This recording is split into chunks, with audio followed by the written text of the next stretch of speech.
Hey everybody, today is Wednesday. It's the 20th day of February 2013, and this is Brian Shannon speaking from alphatrends.net. We had a pullback here in the market of 1.25% on the SPY today, and that's actually the biggest pullback we've seen this year. You can see on the daily chart that we are still above that rising 20-day moving average. That's the blue line, and we've had really a very good rally, obviously, this year. In fact, a subscriber pointed out to me that really the 5-day moving average has only been turning lower for just the briefest period of time right at the end of January. We do have right now the 5-day moving average declining, and we came down. I think the nature of the market changed a little bit today. That is, we have at least a yellow light flashing. Now, I've got a lot of emails from people, comments on Twitter and that sort of thing saying, isn't it time to be defensive, raise cash and, start to initiate short positions? My feeling has been and will always be that as long as the market continues to make this pattern of higher highs and higher lows, and we remain above these higher lows, then that's when we want to remain with our bullish stocks. That is, as long as the stock that we're in has a pattern of higher highs and higher lows, then we want to remain in that stock. We don't want to base our analysis or our stock necessarily decisions based on the S&P 500 or the NASDAQ. They obviously influence it, but if the stock that we're in continues to make higher highs and higher lows, then by all means we ought to continue to hold on to that until the market tells us. We want to be more cautious as the market gets extended, and you can't just buy new highs. I've never suggested that. We want to wait for pullbacks after a rally, and then as it settles in and begins to rally once again, then we get involved. So our first warning sign came today, this afternoon, as the market got down below the 5-day moving average and the the resistance from late last week at about 152.5. During the midday update for Alpha Trend subscribers, I'd mentioned that breaking below that, then we're likely to see a test of the 151.5. And I've been talking about 151.5, not that it's a precise number, but this general area between 151.30 really up to about 151.60 has been our prior band of resistance, which we would hope or expect on most occasions to hold as support. Now, what I think is likely to happen here, doesn't mean I would bet this way, is that that is, I didn't buy into the close. I think that a bearish scenario would not be that we just completely fall apart from here, but instead we see some strength perhaps tomorrow morning that gets us up towards that 152 level, and that 5-day moving average may act as resistance, so that'll be something to look for. Today's volume weighted average price up at about 152.30. That could be the area to look for tomorrow, so you'd want to be watching a 2-day volume weighted average price tomorrow. So if we get a bounce, I think up towards that 152.30 would seem to make sense to start looking at the market a little bit more carefully for signs that it is making a lower high, and then to put out some short positions on a scalp basis only. We still have the primary trend higher, so I think that any short selling in here to try to pick the ultimate top is just too difficult.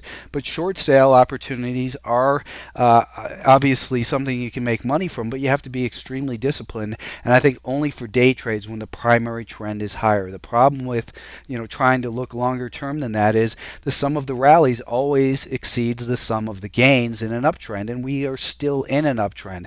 I don't think it's going to abruptly end here after one day of selling. Here's our most relevant trend line that we've been talking about. We broke that slightly here today, so that gives us reason for caution as well. As I often point out, breaking a trend line doesn't mean we're reversing. It says that the rate of ascent has slowed, and perhaps we need to digest these gains either through time as we go sideways a little bit, or we're going to make a lower high, break that support, and then come down a little bit further. And the next important level would likely be about 149.5 to 150.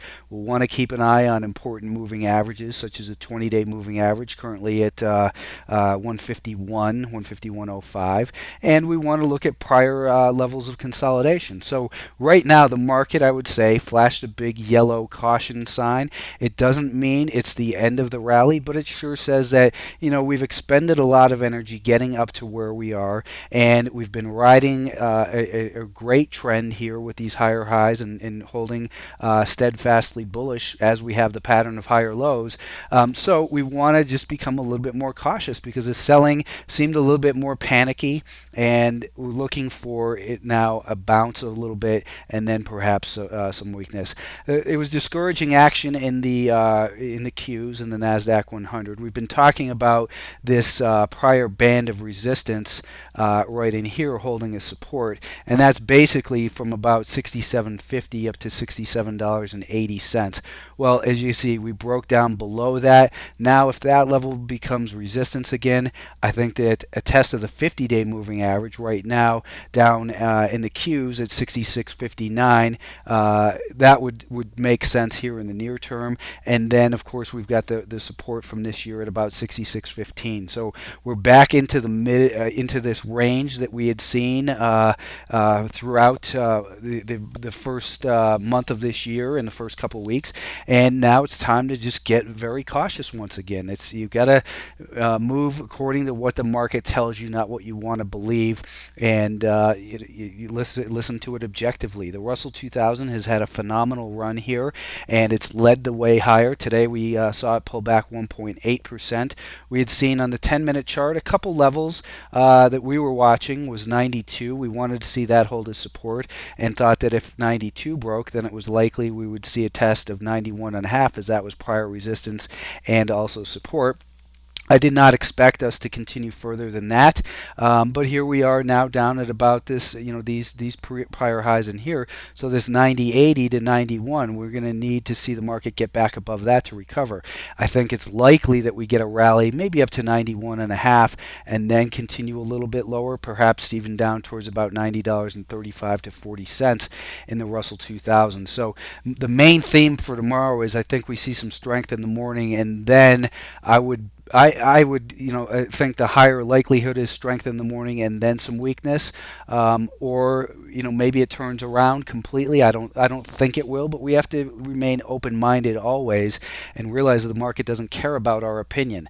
The semiconductors were down to their key level as well here, $35.20. So this is a level that we've been keeping an eye on for a bit, and we've seen higher highs and higher lows above the rising 5-day moving average. The market just came apart in here today and stayed below that volume weighted average price all throughout the session. Now, when we look at the most relevant trend line, it brings us to about 35.10. So maybe we bleed down to there a little bit and then bounce. But the semiconductors have enjoyed a very nice rally as well. They've gotten up to some key levels on the weekly chart, close to these highs from 2011. And now with this damage being done today of greater than 2%, perhaps we rally up towards 35.50 or so, and then see some weakness and test that 35.20. If 35.20 fails to hold, 35.10 to 35.20, I guess, then we would probably be looking at about $34.50 for the next level. Financials have seen their first break of an important trend line here as well this year. You can see we're actually right on it when I kind of zoomed in there. So we're right on that trend line still, but we broke below an important higher low, and we've been focused on these higher lows this year and talking about if they have the ability to hold above these higher lows, we remain innocent till proven guilty. Well, we broke below that higher low in here today of $17.70, and now that puts us on a much more cautionary mode because this rally has expended a lot of energy on the way up, and at least a correction through time, if not deeper price pullback, sure seems to make sense. We've still got a great uptrend on the daily time frame, the weekly time frame as well, but it seems as though the market's gotten a little bit overcooked, and perhaps we rally up into 1775, 1780, and then bleed off a little bit from here. Those are what seem like the most likely scenarios. You can point to gold, and there's a lot of talk about gold, and say, well, that's what our market is headed for, and that's not necessarily the case, because if you look at gold compared to the U.S.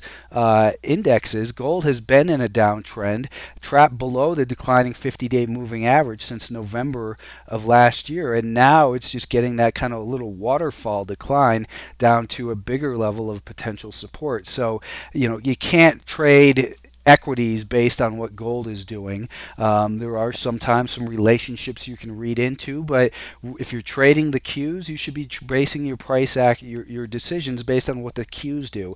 And breaking support is an important reason to get out of a long position. It's not a good reason to get out of a long position because you think the market's up too much. That might work in hindsight at times, but if you have a disciplined, consistent approach to the market, you're going to have much saner results from trading. And that's what we talk about every single day in Alpha Trends in the chat room and the premium subscription service. So I would encourage you to take a look. Thanks for tuning in.